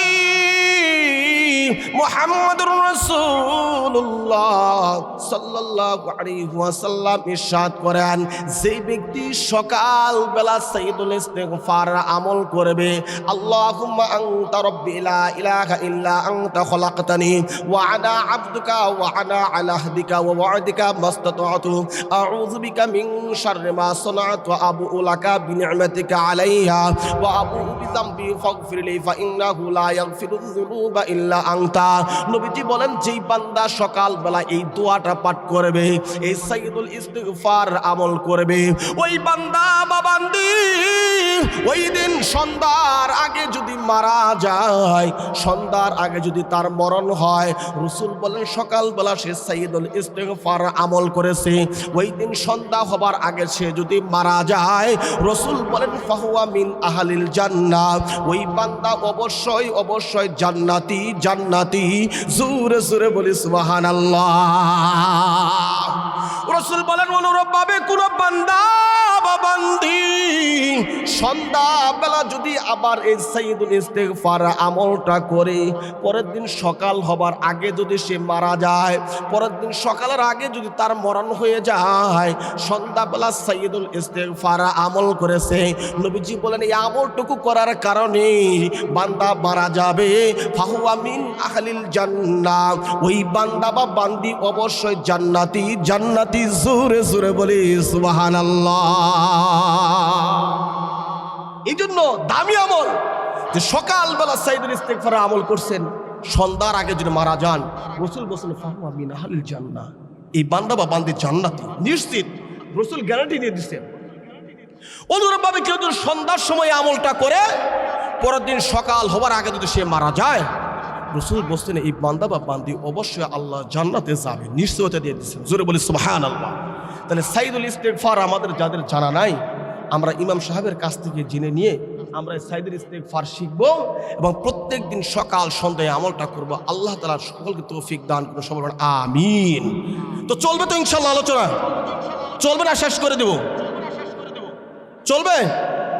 দেখি কার কার মন চায় চলবে ইনশাআল্লাহ। দুটো হাত জাগান তো দেখি। লিল্লাহি তাকবীর। চলার পক্ষে কে কে চলবে না হাত ওঠান তো দেখি। চলবো? চালাবো তো ইনশাআল্লাহ, শেষ করে দেবো। আমার বসলে 11টা পর্যন্ত চালানো তো না, 11টাতে বেজে গেছে কিন্তু। চলবো আর আধা ঘন্টা? যাক একটু চাইবেন না, একটু জিকির করি। লা ইলাহা ইল্লাল্লাহ, লা ইলাহা। ভাই ফাঁকা জায়গাগুলো বন্ধ করে বসি, যদি আপনার সুন্দর করে বসেন তাহলে আমি চালাবো, নইলে শেষ করে দেবো। লা ইলাহা ইল্লাল্লাহ, লা ইলাহা। এ ঠান্ডা স্যার, গরম সানি। লা ইলাহা ইল্লাল্লাহ, লা ইলাহা। বহু দূরে মদিনা আমরা কেমনে যাব জানি না। সবাই বলি বহু দূরে মদিনা আমরা কেমনে যাব জানি না। দয়ার আল্লাহ দয়া করো, দয়ার আল্লাহ দয়া করো, পুরাও মনের বাসনা। লা ইলাহা ইল্লাল্লাহ, লা ইলাহা, লা ইলাহা ইল্লাল্লাহ, লা ইলাহা, লা ইলাহা, লা ইলাহা ইল্লাল্লাহ, লা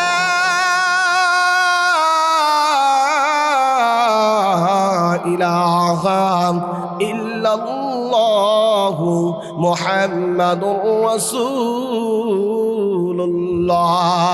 সাল্লাল্লাহু আলাইহি ওয়াসাল্লাম। এবার আমরা আসব কোন কোন তওবা আল্লাহর কাছে কবুল হয় না, কোন কোন তওবা আল্লাহর দরবারে মঞ্জুর হয় না, জানার দরকার আছে কি নাই? কোন কোন তওবা আল্লাহর কাছে কবুল হয় না? এক নম্বর হলো শুধুমাত্র মৃত্যুকালীন তওবা। কোন তওবা?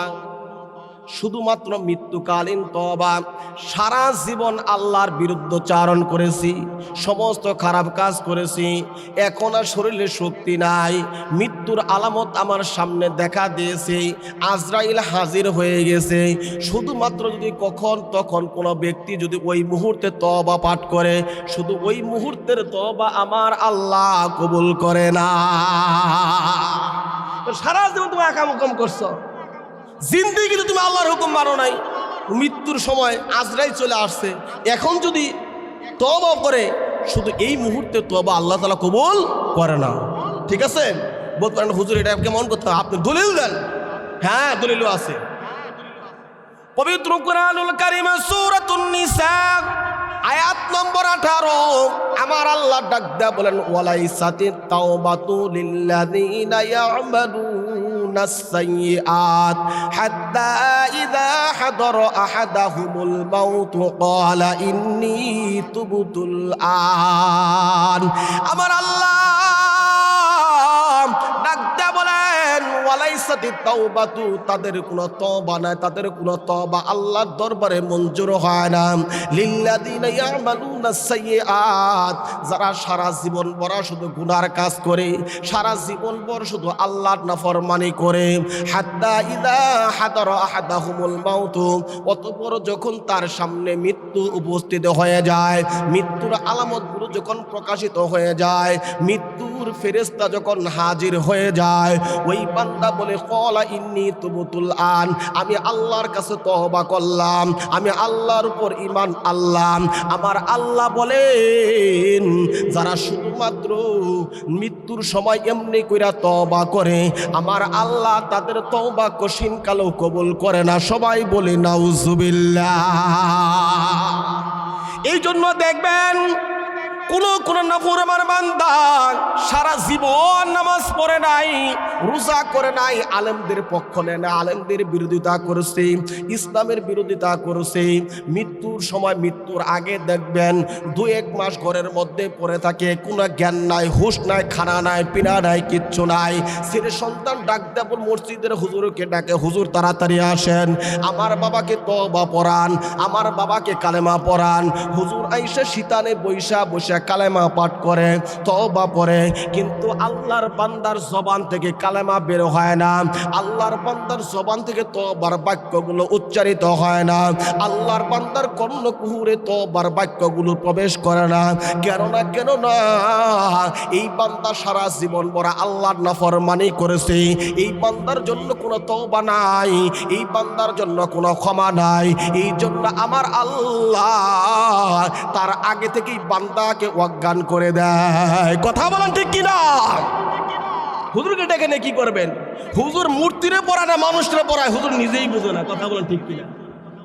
হয় না বাবা? আমি মিথ্যা বললাম?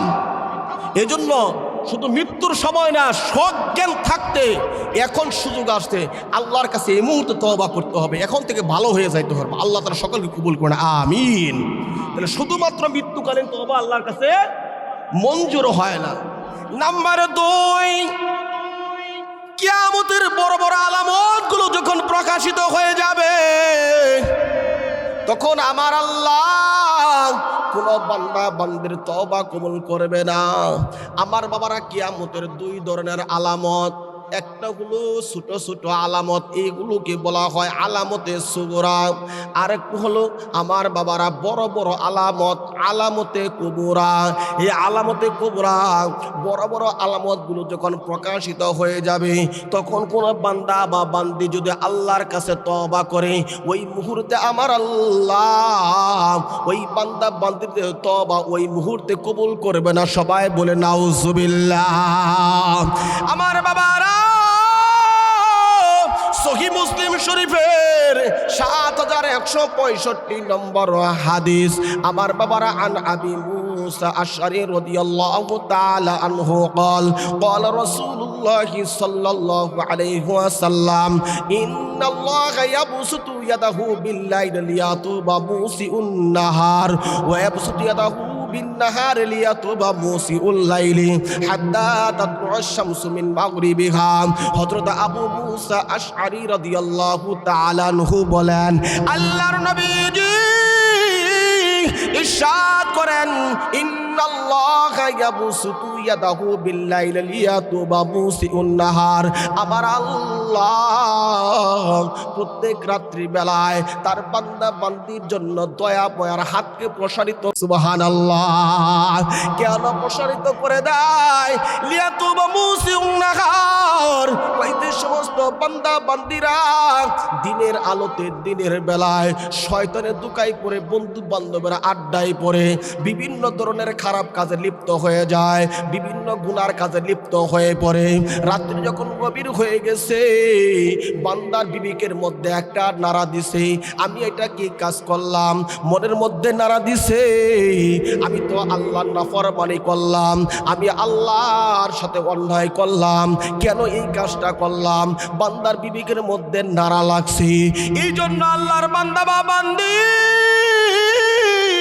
রাত্রিবেলায়, রাত্রি যখন গভীর হয় আমার বাবারা, দুনিয়ার মানুষের দরজাগুলো বন্ধ হয়ে যায়। কথা বলেন ঠিক কিনা? আস্তে আস্তে রাত্রি যত গভীর হয় দুনিয়ার মানুষের দরজাগুলো বন্ধ হয়, কিন্তু আমার আল্লাহর রহমতের দরজাটা বান্দার জন্য উন্মুক্ত হয়ে যায়। ওই যে বান্দা দিনের বেলা বন্ধু বান্ধবের আড্ডায় পড়ে, শয়তানের ধোঁকায় পড়ে গুনার কাজ করে ফেলছে, বান্দার মনের মধ্যে বুঝ চলে এসেছে। বান্দা রাত্রির গভীরে দুইটা ফোঁটা চোখের পানি ফালাইয়া, চোখের পানি ফালাইয়া আল্লাহর কাছে কান্নাকাটি করে, ও রাব্বুল আলামিন তুমি তাকাইয়া দেখো, দুনিয়ার সমস্ত মানুষগুলো ঘরের দরজা বন্ধ করে ঘুমিয়ে পড়ছে গো আল্লাহ।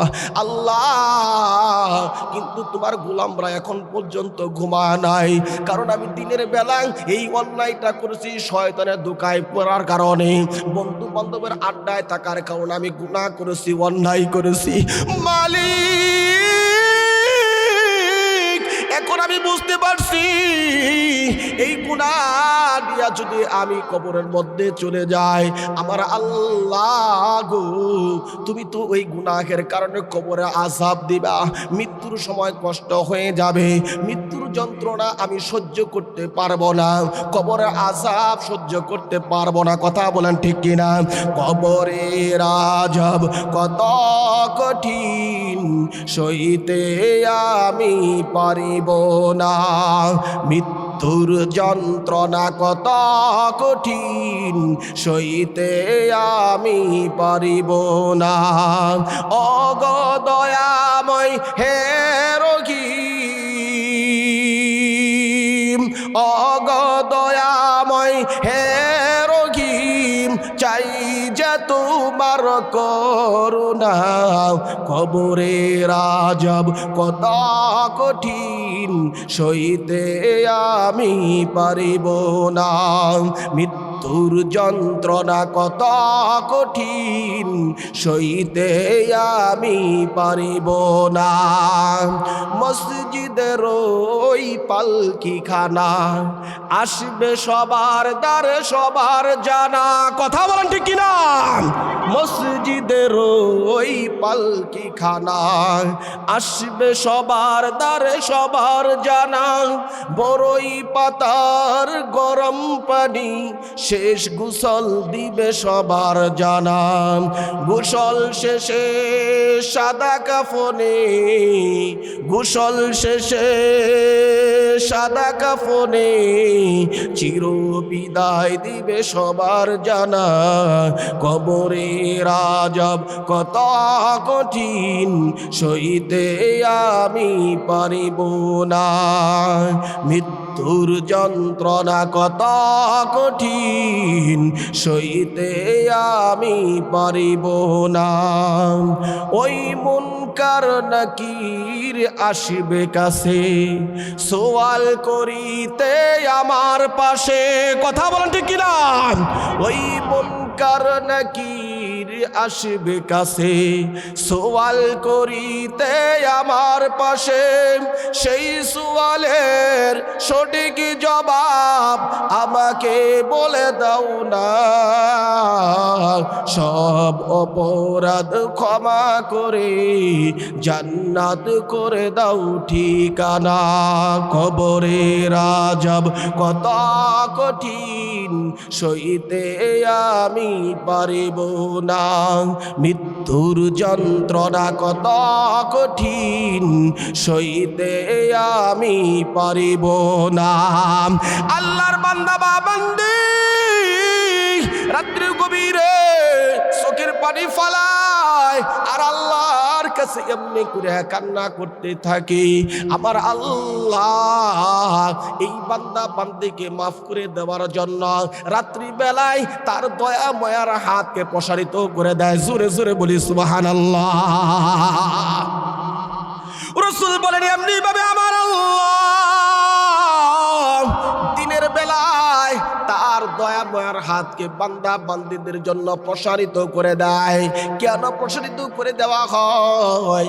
রাসূল বলেন কয় রাত্রির অন্ধকার পায়া কোনো আল্লাহর বান্দা বা বান্দি বিভিন্ন গুনার কাজে লিপ্ত হয়ে পড়ে, শয়তানের চক্রান্ত করে গুনাহ করেছে, রাত্রি গভীর হয়েছে, অন্ধকার হয়েছে, এখন তো কেউ জানবে না, দেখবে না, বুঝবে না, এই জন্য বান্দা বা বান্দি গুনার মধ্যে লিপ্ত হয়ে পড়ছে।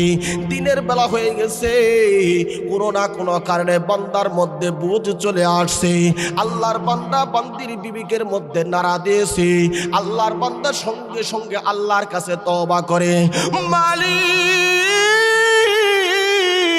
রাত্রির গভীরে গুনাহ করেছি, খারাপ কাজ করেছি গো আল্লাহ, আমি তো মনে করেছিলাম দুনিয়ার কেউ জানবে না, বুঝবে না, কেউ তো দেখবে না, আল্লাহ আমি তো এখন বুঝতে পারলাম দুনিয়ার কেউ না দেখলেও তুমি ঠিকই দেখছো, তুমি ঠিকই জানো। ও রব্বুল আলামিন আমি এই গুনাহ নিয়ে কবরে যাইতে চাই না আল্লাহ গো, গুনাহগার হয়ে কাল কিয়ামতের ময়দানে তোমার সামনে আসামি হয়ে দাঁড়াইতে চাই না আল্লাহ গো, আমি এই মুহূর্তে তওবা করলাম, জিন্দেগি কোনোদিন আর এই খারাপ কাজ করব না আল্লাহ গো, তুমি তো দয়ালু, তুমি তো মায়াবী আল্লাহ, তুমি আমার জিন্দেগির গুনাহগুলো মাফ করিয়া দাও। ওই যে বান্দা বান্দি চোখের পানি ফালাইয়া আল্লাহর কাছে কান্নাকাটি করে, রাসূল বলেন আমার আল্লাহ এই বান্দা বান্দিকে মাফ করে দেওয়ার জন্য, ক্ষমা করে দেওয়ার জন্য দিনের বেলা তার দয়া ময়ার হাতকে প্রসারিত করে দেয়। জোরে জোরে বলি সুবহানাল্লাহ। রাসূল বলেন হাত্তা তাতলু আশ-শামসু মিন মাগরিবিহা, এই দ্বারা অব্যাহত থাকবে ওই দিন পর্যন্ত, যতদিন পর্যন্ত সূর্যটা পশ্চিম দিক থেকে উদিত না হয়। আমার আপনার জন্য সূর্যটা প্রতিদিন পূর্ব দিক থেকে উদিত হয়, কথা বলেন ঠিক কিনা? আমার বাবারা কিয়ামতের আগে যতগুলো বড় বড় আলামত প্রকাশিত হবে, তার মধ্যে একটা আলামত হলো এই সূর্যটা পূর্ব দিক থেকে উদিত না হয়ে পশ্চিম দিক থেকে উদিত হবে। আমার বাবারা তার মধ্যে কিয়ামতের বড় বড় আলামত প্রকাশিত হবে, আর কিয়ামতের বড় বড় আলামতগুলো প্রকাশিত হয়ে যাওয়ার পর আমার আল্লাহ কোন বান্দা বান্দির তওবা কবুল করবে না। সবাই বলে নাউজুবিল্লাহ। আমার আল্লাহ তার আগে যেন সকলকেই খালেস তওবা করার তৌফিক দান করে। সবাই বলুন আমিন। নাম্বার 3, আমার বাবারা যারা বেদাত করে, বেদাত সৃষ্টি করে, নবীজি আমল হিসেবে যে আমলটা করে নাই, কিন্তু তারা এমন আমল বানাইছে, সওয়াবের নিয়তে এমন আমল করে যেটা রাসূল করে নাই, সাহাবায়ে কেরাম করে নাই, এমন আমল করে আমলের মধ্যে বেদাত সৃষ্টি করে। রাসূল বলেন যারা এইরকম বেদাত করবে তাদের তওবা আমার আল্লাহ কবুল করে না, ঝুলন্ত অবস্থায় রাখে। যতক্ষণ পর্যন্ত তারা এই বেদাতি কাজকে পরিত্যাগ না করবে ততক্ষণ পর্যন্ত আল্লাহর দরবারে তার তওবা কবুল হবে না।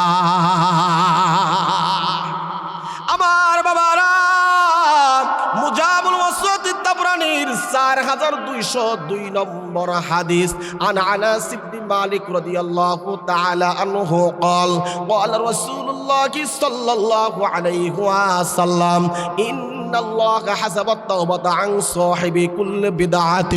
হযরত আনাস বিন মালিক রাদিয়াল্লাহু তাআলা আনহু থেকে বর্ণিত, আল্লাহর নবীজি হাদিসের মধ্যে ইরশাদ করেন ইন্নাল্লাহা হাসাবাত তাওবাতা আন সাহিবি কুল্লি বিদআতিন, নিশ্চয় আল্লাহ তাআলা ওই সমস্ত তওবাকারীদের তওবা স্থগিত করে রাখেন, ওয়াফ করে রাখেন, বন্ধ করে রাখেন যতক্ষণ পর্যন্ত তারা বেদাতি কার্যক্রম পরিত্যাগ না করবে, ততক্ষণ পর্যন্ত আমার আল্লাহ তাদের তওবা কবুল করে না। সবাই বলে নাউজুবিল্লাহ।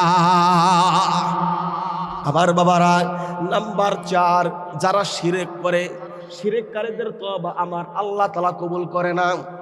শিরককারীদের তওবা আল্লাহর দরবারে গ্রহণযোগ্য হয় না। আমার বাবারা, আমার আপনার সমাজের মধ্যে এমন এক শ্রেণীর মানুষ আছে না?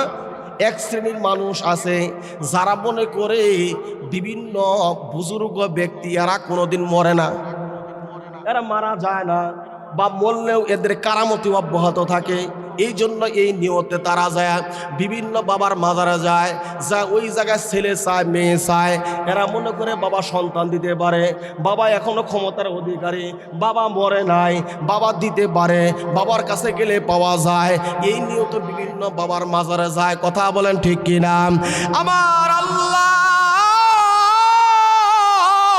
সন্তান দেওয়ার মালিক, ছেলে দেওয়ার মালিক আল্লাহ, মেয়ে দেওয়ার মালিক আল্লাহ, না দেওয়ারও মালিক আল্লাহ।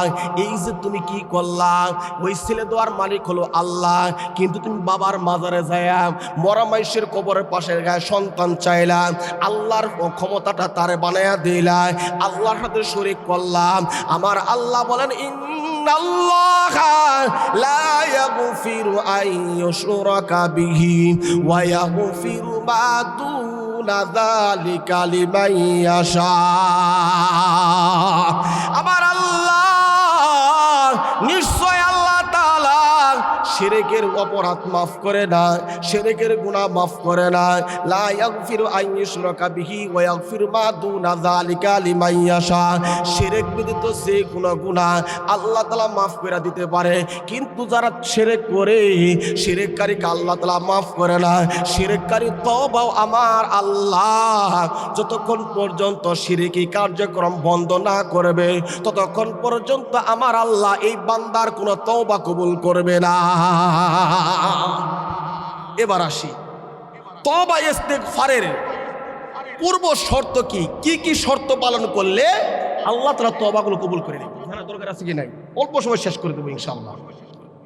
1 নম্বর, আমি যে তওবা করতেছি, এই তওবা যে গুনার জন্য আমি করতেছি, এই গুনার সাথে যদি কোনো বান্দার হক সম্পর্কিত হয়, মানে এইরকম পাপের জন্য আমি আল্লাহর কাছে মাফ চাইতেছি যে পাপটা আমি বান্দার হক নষ্ট করছি, অথবা কারো কাছ থেকে আমি 100 টাকা নিছি কিন্তু জীবনে দেই নাই, বা ভাইয়ের হক নষ্ট করছি, বোনের হক নষ্ট করছি, আমি দেই নাই, বোনের হক থেকে তাকে বঞ্চিত করছি। এখন 1 নম্বর শর্ত হলো তওবার আগে, মৃত্যুবরণ করার আগে এই বান্দার হকের যে ক্ষতিপূরণ এটা আদায় করে দিতে হবে। এখন আমি যদি ধরেন আমি বোনের হক নষ্ট করছি, বোনের হক দিলাম না, আল্লাহর কাছে মাফ চাইলাম, তাহলে আল্লাহ যদি আমাকে মাফ করে দেয়, তাহলে বোনের প্রতি জুলুম করা হবে না? বলেন তো দেখি, জুলুম করা হবে না? আপনি মাফ অপরাধ করছেন আব্দুল কুদ্দুসের কাছে, মাফ চাইলেন আব্দুল রহিমের কাছে, এটা কি কখনো হয়? কখনো না। যার কাছে অপরাধ করছেন তার কাছে মাফ চাইতে হবে। এই জন্য এই অপরাধ যদি বান্দার হক সম্পর্কিত হয়, আগে বান্দার হকের ক্ষতিপূরণ আদায় করতে হবে। সহিহ বুখারী শরীফের 2450 নম্বর হাদিস, عن أبي هريرة رضي الله تعالى عنه قال قال رسول الله صلى الله عليه وسلم من كانت له مظلمة لأخيه من عرضه أو شيء منه اليوم قبل أن لا يكون دينار ولا درهم إن كان له عمل صالح أخذ منه بقدر مظلمته وإن لم يكن له حسنات أخذ من سيئات صاحبه فحمل عليه. হযরত আবু হুরায়রা রাদিয়াল্লাহু তাআলা আনহু থেকে বর্ণিত, আল্লাহর নবীজি হাদিসের মধ্যে ইরশাদ করেন, কয় মান কানাত লাহু মাজলিমাতুন লিআখিহি মিন ইরদিহি আও শাইউন মিনহুল ইয়ামা, কয় কারো উপর যদি তার কোনো ভাইয়ের কোনো দাবি থাকে, কোনো ভাইয়ের যদি তার কোনো দাবি তার উপর থাকে, মৃত্যুবরণ করার আগে সে যেন তার দাবিটা পূরণ করে দেয়। আর যদি সম্ভব না হয়, বান্দার হক আদায় করে নাই, বান্দার হক নষ্ট করে নাই, অন্যায়ভাবে কাউকে গালি দিয়েছে, ক্ষমতা ছিল, ক্ষমতার জোরে গালে একটা থাপ্পড় মাইরা দিছে, ক্ষমতার অপব্যবহারের মাধ্যমে তাকে শাসন করেছে, এইভাবে যে সে অন্যায় করে থাকে, এটা যদি হক সম্পর্কিত না হয়, এইভাবে যদি কষ্ট দিয়ে থাকে, সে যদি মৃত্যুবরণ করার আগে তার কাছ থেকে মাপ চেয়ে নেয় অথবা তার হকের ক্ষতিপূরণ আদায় করে নেয়। কেন আদায় করতে হবে? আল্লাহর নবীজি বলেন, কাল কিয়ামতের ময়দানে আমার আল্লাহ এই বান্দাকে হাসরের ময়দানে ডাকবেন। ডাকার পরে এবার বলা হবে, এই বান্দার কাছে কে কি পাও? অমক বলবে, হুজুর আমার জমি মাইরা খাইছে। আল্লাহ গো, ও আমাকে 500 টাকা ধার নেওয়ার জীবনে কোনোদিন দেয় নাই, আল্লাহ তার কাছে 500 টাকা পাই। আরেকজন বলবে, আমাকে অন্যায়ভাবে একটা গালি দিয়েছিল।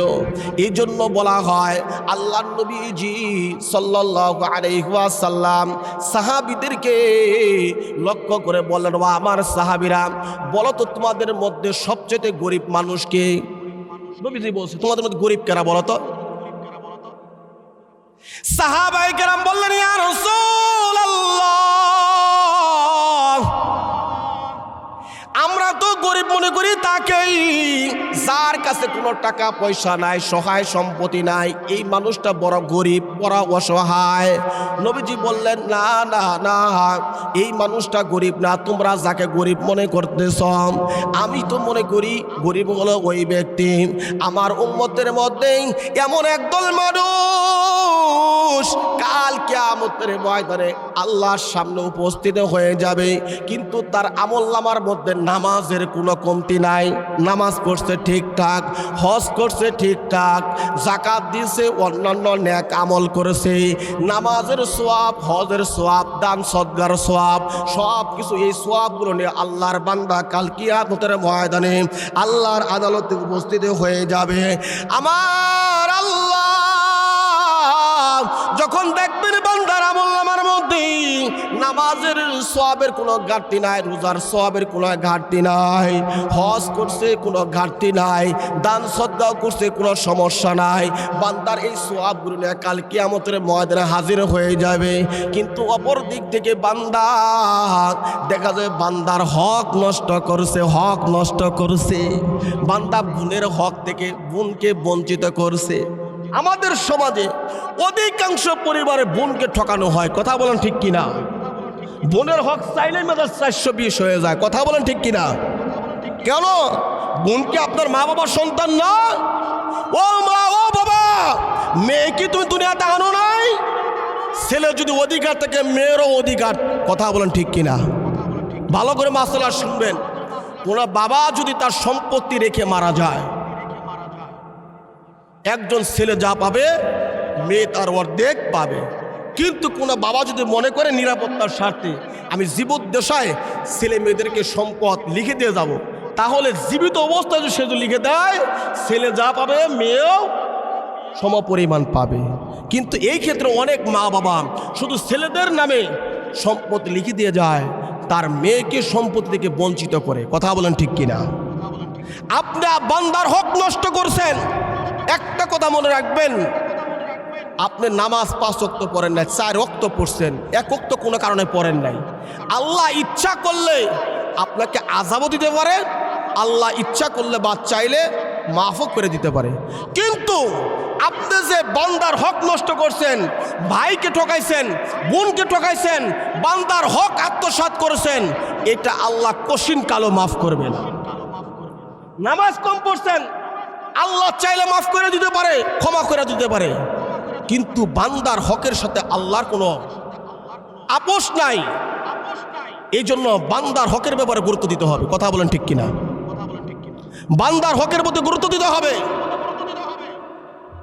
এজন্য আল্লাহর নবীজি বলেন, এই বান্দা বান্দার হকগুলো নষ্ট করেছে, বান্দার পাওনাদারগুলো হাজির হয়ে যাবে। হাজির হয়ে যাওয়ার পর এবার আমার বাবারা, এবার কি করা হবে? তার যে পাওনাদার আছে, বোনের হক নষ্ট করছে, ভাইকে ঠকাইছে, অন্যায়ভাবে কাউকে গালি দিয়েছে, এই নামাজুল্লাহ সোয়াবগুলো, আমার বাবারা হজ জাকাতের সোয়াবগুলো এবার তাদের মধ্যে বন্টন করে দেওয়া হবে। এমনি করে বন্টন করে দিতে দিতে দিতে কিন্তু বান্দার আমল নামার মধ্যে আর কোনো নেক আমল নাই, কিন্তু তার পাওনাদাররা লাইনে দাঁড়ায় আছে। আমার আল্লাহ এবার কি করবেন? এবার কি করবেন? ওই যে তার পাওনাদারগুলো দাঁড়ায় আছে, ওদের আমল নামার মধ্যে যে গুনাহগুলো আছে, আমার আল্লাহ ওই পাওনাদারদের গুনাহগুলো, পাপগুলো আমার আল্লাহ এই বান্দার মাথার উপর চাপিয়ে দিবে। চাপিয়ে দেওয়ার পর রসুল বলেন, এই বান্দাটা দুনিয়াতে নামাজের কমতি নাই, যাকাতের কমতি নাই, হজের কমতি নাই, দান সদকার কমতি নাই। ওই বান্দার হকটা পরিশোধ করতে করতে বান্দার নেক আমলগুলো শেষ হয়ে যাওয়ার কারণে, অন্যান্য পাওনাদারদের গুনাহগুলো তার মাথার উপর আসার কারণে এই আল্লাহর বান্দা পরিশেষে জাহান্নামী হয়ে যাবে। রসুল বলেন, এই মানুষটা হলো সবচাইতে গরিব, এই মানুষটা হলো নিঃস্ব। কারণ এত নেক আমল করার পরেও শুধুমাত্র বান্দার হক আদায় না করার কারণে, নেক আমল থাকা সত্ত্বেও আল্লাহর বান্দা জাহান্নামী হয়ে যাবে। এই মানুষটা হলো সবচাইতে গরিব, সবচাইতে অসহায়। আল্লাহ তাআলা যেন আমাদেরকে দুনিয়াতে থাকতেই বান্দার হকগুলো আদায় করার তৌফিক দান করে দেয়। সবাই আমিন। আমরা কারো হক নষ্ট করব না ইনশাআল্লাহ। রাজি আছে তো ইনশাআল্লাহ?